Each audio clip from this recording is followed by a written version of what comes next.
Before returning to Washington and more talks on Allied war strategy, Prime Minister Churchill tours a Commonwealth Air Training School at Ottawa. Mr. Churchill has great praise for the work being done here. The Churchill cigar is a familiar trademark, but the seal hat is brand new, a gift of Canadian reporters. Back in the United States, the tomb of George Washington is visited by British Prime Minister and American President, a symbol for the world of modern Anglo-American accord.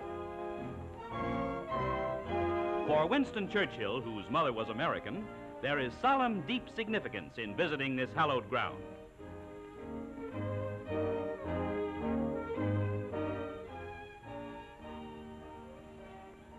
Later, with Harry Hopkins and his daughter Diana, the British war leader takes brief time out for an informal session with news photographers.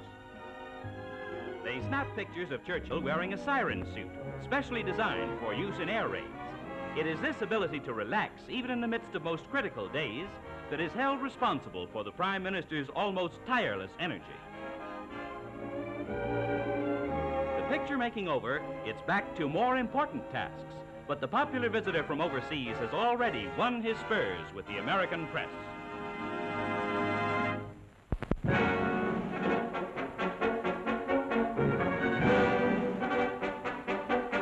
An Allied Council of War. In Washington, Britain's Prime Minister Winston Churchill and President Roosevelt decide on the Second European Front. And while here, Mr. Churchill had a secret preview of American manpower. At a South Carolina camp, he reviewed one of the most comprehensive military spectacles ever staged in the United States. Sleek new parachute troops, trained to perfection, got closest scrutiny by the Prime Minister. All of these pictures were withheld until the conclusion of Mr. Churchill's return flight to London.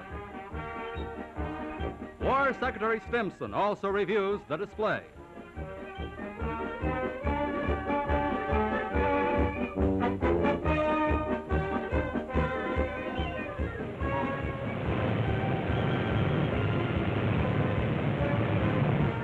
After the review, a close-up of training methods.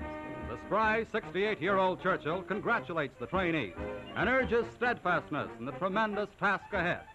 The days of training and the days of battle may seem long, he says, but the day will come. It will come when British and American armies march into countries not as invaders, but as liberators.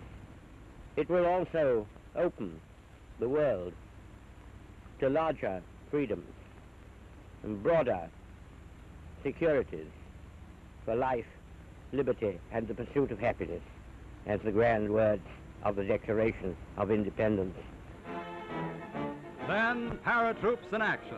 Mr. Churchill watches using a walkie-talkie, a portable two-way radio that enables him to listen to the paratroop commanders as they give their orders.